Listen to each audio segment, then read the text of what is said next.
अस्सलाम वालेकुम रहमतुल्लाहि व बरकातहू। आज हम अपनी किचन में बना रहे हैं आलू और भिंडी की सब्ज़ी।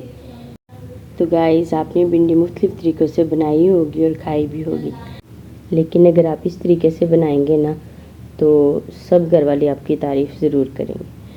तो चलिए हम अपनी रेसिपी को स्टार्ट कर लेते हैं। बिस्मिल्लाहिर्रहमानिर्रहीम।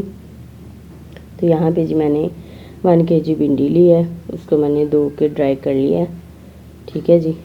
तो अब दूसरी साइड पे जी मैंने तेल रख दिया चूल्हे पे और मैंने अपनी भिंडी को कट कर लिया था। मैंने इसको थोड़ा मोटे साइज़ में काटा है, आप चाहें तो इसको बारीक साइज़ में भी कट कर सकते हैं। जिस तरह का आपको पसंद है आप उस तरह से कर सकते हैं। तो अब जो है ना हम इसको हिला देंगे ऑयल के अंदर अच्छी तरह से, ऑयल ताकि तमाम पीसेस पे ऑयल जो है ना वो लग जाए। ठीक है जी। हम इसको बहुत ज़्यादा कुक नहीं करेंगे, बिल्कुल जो है ना ब्लैक की तरफ नहीं हमने लेके जाना है इसको। जस्ट हमने इसका लेसे ख़त्म होने तक जो है ना हम इसको जो है ना वो फ्राई करेंगे। तो यहाँ भी ये देखें जी, मेरी जो भिंडी की लेसें हैं वो ख़त्म हो चुकी हैं। बस हल्का सा इसको मैं और करूँगी, ये अभी ज़्यादा ग्रीन लग रही हैं। अगर आप चाहें तो इस स्टेज पे भी इसको उतार के बना सकते हैं, तो ये बहुत ज़्यादा टेस्टी बनेंगी। ठीक है, लेकिन मुझे इसका थोड़ा सा कलर चाहिए तो मैं इसे और थोड़ा सा फ्राई कर लूँगी। तो यहाँ पे देखिए मेरी भिंडी फ्राई हो गई है। मैंने इसे बहुत ज़्यादा ब्लैक नहीं किया है, बस हल्का सा इसका कलर आने पे मैंने इसको जो है ना वो निकाल लिया। यहाँ पे जी मैंने 2 आलू लिए थे बड़े साइज़ के, तो जिस तरह हम फिंगर चिप्स कट करते हैं ना उस तरह से कट करके, तो उसी ऑयल में मैंने डाल के इसको मैं फ्राई कर लूँगी।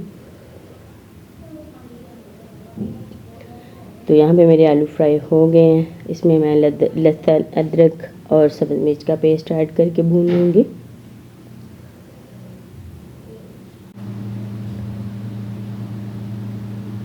अब हम इसमें ऐड करेंगे अपने स्पाइसेस। तो स्पाइसेस आप अपनी मर्ज़ी से ऐड कर सकते हैं। यहाँ पे नमक डाल रही हूँ, अपने टेस्ट के हिसाब से डाल लीजिए। अब गया है जी इसमें धनिया पाउडर, ये मैंने 1 टेबलस्पून डाला है इसमें, और चिली पाउडर भी 1 टेबलस्पून मैंने इसमें ऐड किया है। ज़ीरा पाउडर 1 टीस्पून ऐड किया है मैंने, और गरम मसाला भी 1 टीस्पून ऐड किया है इसमें, और ½ टीस्पून मैंने हल्दी पाउडर इसमें ऐड किया है। तो आपको अगर तेज़ पसंद है तो आप मज़ीद इससे तेज़ भी कर सकते हैं। तो गाइज़, हम इसमें ना लेमन डालेंगे, ना दही डालेंगे, ना टमाटर डालेंगे। इन तमाम चीज़ों के बगैर हम जो है ना वो आज अपनी भिंडी को बना रहे हैं। तो यहाँ पे जो मेरे मसाले भून चुके थे, अब मैं इसमें ऐड कर रही हूँ प्याज। प्याज को हम इसमें डाल के अच्छी तरह से जो है ना वो मिक्स कर लेंगे। प्याज को हमने बहुत ज़्यादा जो है ना वो भूनना नहीं है, और ना ही जो है ना हमें इसका कलर चाहिए।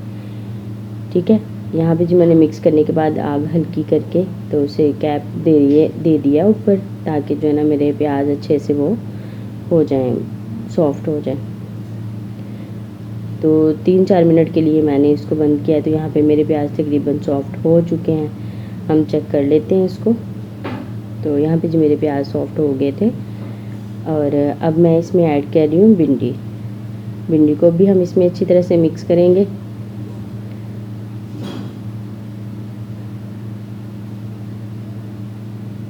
इस तरह से अच्छे से मिक्स कर लेंगे। तो गाइज़, अगर आपको मेरी रेसिपी पसंद आई है तो मेरे चैनल को लाइक, शेयर और सब्सक्राइब कर दें, और बेल के बटन को भी दबा दें ताकि मेरी आने वाली वीडियो आप तक सबसे पहले पहुंचे। तो यहाँ पे जी मेरी भिंडी अच्छी तरह से मिक्स हो गई है। अब हम इसको जो है ना कैप बंद करके तो 5 मिनट के लिए हल्की आग पर दम पे रख देंगे, ताकि हमारे तमाम मसाले जो है वो भिंडी के अंदर रच बस जाएं और इसका टेस्ट डबल हो जाए। ठीक है जी। तो यहाँ पे जी मैंने इसका कैप दे दिया है, इसको रख दिया मैंने 4-5 मिनट के लिए, और यहाँ पे मेरी भिंडी जो है ना वो मैंने चेक की है, तो हमारी भिंडी बिल्कुल रेडी हो चुकी है। ठीक है, आप इसे पराठे के साथ, रोटी के साथ, किसी भी चीज़ के साथ आप इसको खा सकते हैं। लंच में भी बना के खा सकते हैं, डिनर में भी बना के खा सकते हैं। तो आप इसे बनाएं और इन्जॉय करें, और